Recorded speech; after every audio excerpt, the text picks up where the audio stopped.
If you've ever wanted to jump start a truck, I got some tips for you. You can use like a 14 gauge wire and just jump these two right here. And if everything's functioning in the starter solenoid, that should be able to jump start your truck, and it'll crank. It'll crank if that's your issue where it's not cranking because of a clutch neutral safety switch or bottom of clutch switch. This is for a Cascadia.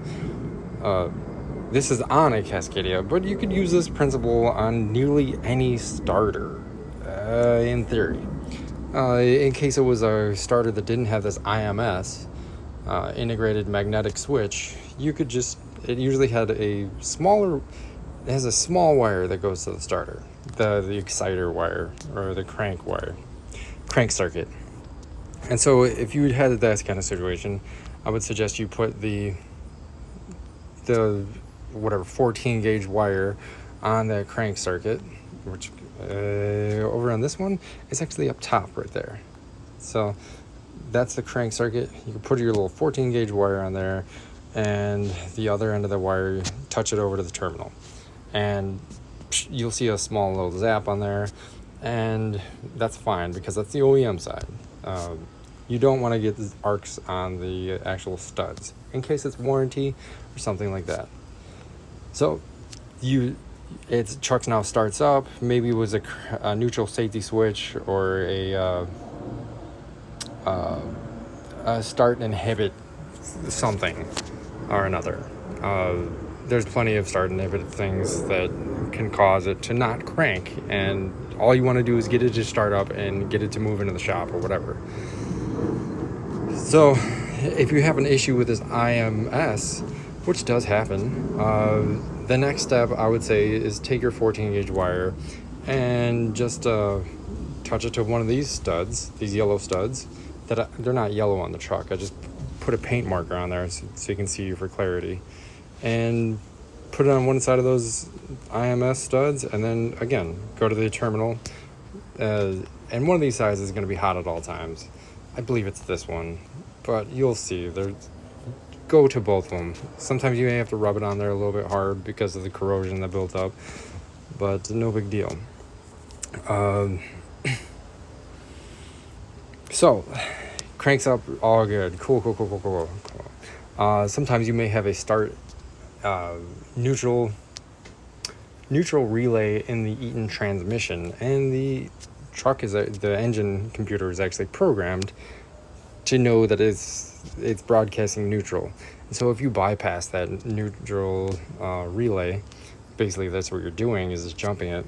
It's gonna trigger fault code and not actually start. It'll crank, but not start, because the ECM's like, hey, we're not neutral. This is out of character. So if you do have an auto shift transmission or something like that, just have the guy crank with the ignition key at the same time that you're jumping it, because it's kind of weird, because it's possible the ignition key is seeing the status, the SAM cab, but the SAM cab's not relaying it, or something of those sorts, because it's a hardwired thing. Sometimes it gets complicated. Anyway, just those are things that can help and can happen. You don't have to do all that stuff, but it's good to know. Next on is, you could, in case this starter is clicking and not cranking, a lot of people like to go ahead and take a hammer and just beat on the side of the case. Well, that's really not good for warranty. One, the claim is going to get denied, and you're going to have to pay for a new starter in case it is warranty. Two, in case that starter is perfectly fine, you're smashing the heck out of these magnets that are inside of here and possibly damaging your perfectly good starter for nothing. You could have a high resistance in these contacts, or you could have a bad spot in the starter armature, the thing that spins and connects to the brushes. So all you got to do is spin it over a little bit, and boom, it's going to crank. So you could take your 14 gauge wire and jump these two red ones just for a moment, and all that's going to happen is the starter motor is going to go, it's going to freewheel.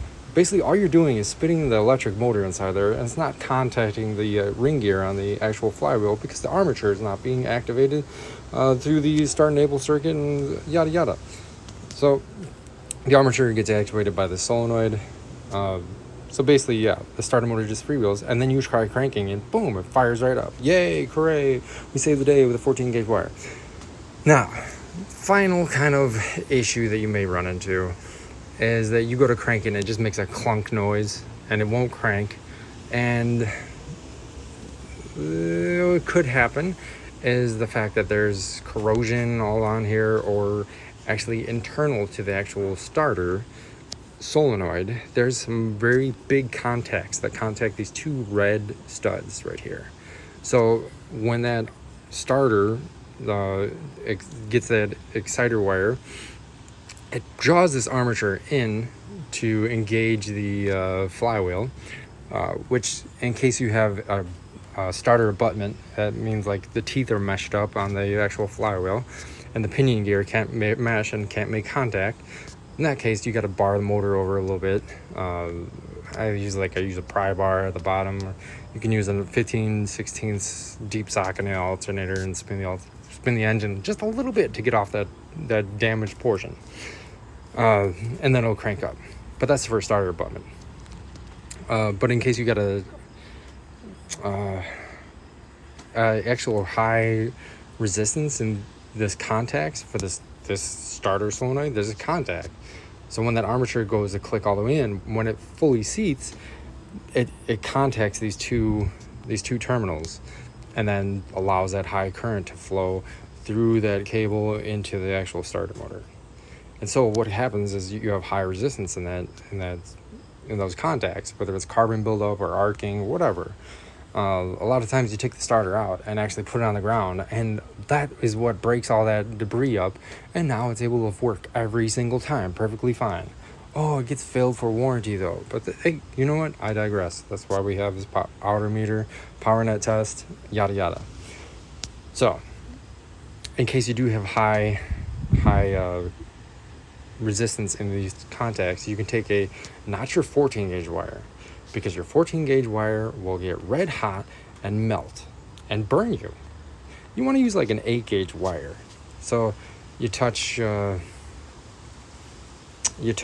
cable to the stud over here, and that actually goes to the starter motor. And then you touch your other side. You tell your partner, okay, go ahead and crank it. And once he's cranking it, that's when you touch the other end of that 8 gauge cable to this terminal, and you're gonna see sparks, and it's gonna be scary. What can I say? But hold steady. You know, it's less than 50 volts, so it's not dangerous. It's not gonna hurt you.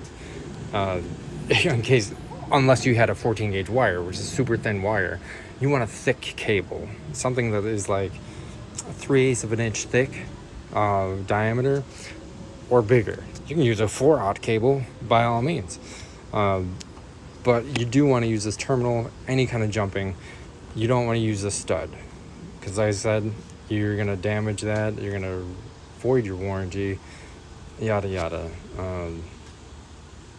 And that's it. I never hammer on these. I've never had to hammer on them. A lot of times I just did the spin and freewheeled, and it got off that bad dead part of the armature, and now it cranks up every single time. But yeah, there you go. Sorry that took so long.